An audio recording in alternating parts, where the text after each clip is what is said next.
ভোররাত ৪টা। ঢাকার আকাশে তখনও আলো ফোটেনি। ফাঁকা রাস্তায় ব্যাটারি চালিত রিকশায় ছুটছিলেন শিল্পী বেগম। ব্যাগে ছিল ২৫,০০০ টাকা, হাসপাতালে মৃত্যুর সঙ্গে লড়াই করা শাশুড়ির চিকিৎসার শেষ ভরসা। কিন্তু নিউরোসায়েন্স হাসপাতালের কাছাকাছি পৌঁছানোর আগেই তার পথ আটকে দাঁড়ায় দুটো মোটরসাইকেল। মুহূর্তেই ঘিরে ধরে ৬ জন সশস্ত্র যুবক। তারপর ঝলসে ওঠে ধারালো অস্ত্র।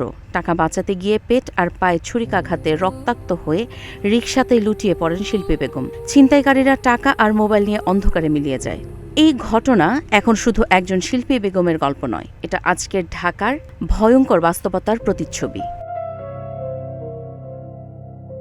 রাজধানীর রাস্তায় এখন মানুষ বের হয় আতঙ্ক নিয়ে, বিশেষ করে ভোররাত কিংবা গভীর রাতে ফাঁকা সড়ক মানেই যেন অজানা ভয়। মোহাম্মদপুর, মিরপুর, মালিবাগ, শাহবাগ, যাত্রাবাড়ি, আদাবর প্রায় প্রতিদিনই কোথাও না কোথাও ছিনতাই, ছুরিকাঘাত কিংবা কিশোর গ্যাংয়ের হামলার খবর মিলছেই। ফুটপাতে মোবাইল হাতে হাঁটতে ভয় পান সাধারণ মানুষ। বাসের জানালার পাশে বসতেও অনেকে শঙ্কায় থাকেন, কারণ মুহূর্তেই ছোঁ মেরে কেড়ে নেওয়া হচ্ছে ফোন, ব্যাগ কিংবা কষ্টের টাকা। কোথাও প্রতিবাদ করলেই ঝলসে উঠছে চাকু, কোথাও আবার প্রকাশ্যে গুলি ছুটছে সন্ত্রাসীরা। সবচেয়ে বেশি আতঙ্কে থাকেন ভোরে ঢাকায় ফেরা যাত্রীরা। গ্রামের বাড়ি থেকে চিকিৎসা, চাকরি কিংবা জীবিকার জন্য ঢাকায় আসা মানুষগুলো অনেক সময় স্টেশন বা বাসস্ট্যান্ড থেকে বের হওয়ার পরই ছিনতাইকারীদের টার্গেটে পরিণত হচ্ছেন।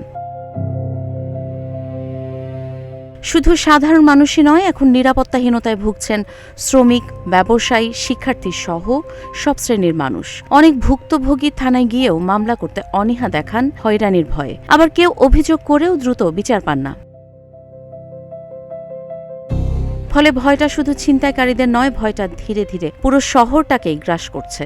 যে ঢাকা একসময় স্বপ্নের শহর ছিল, সেই ঢাকাই এখন অনেকের কাছে আতঙ্কের শহরে পরিণত হচ্ছে। পুলিশ বলছে গত ৬ মাসে ১,০০০-এর বেশি ছিনতাইকারী গ্রেপ্তার হয়েছে, কিন্তু অপরাধ কমছে না। কারণ গ্রেপ্তারের পর অনেকেই জামিনে বের হয়ে আবারও একই অপরাধে জড়িয়ে পড়ছে। তাদের বড় অংশ মাদকাসক্ত বলেও জানিয়েছে পুলিশ।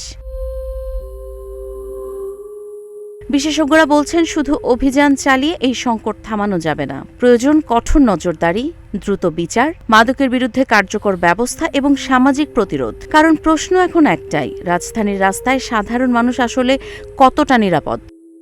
কাজী ইশরাত জাহান দৃষ্টি, নাগরিক প্রতিদিন।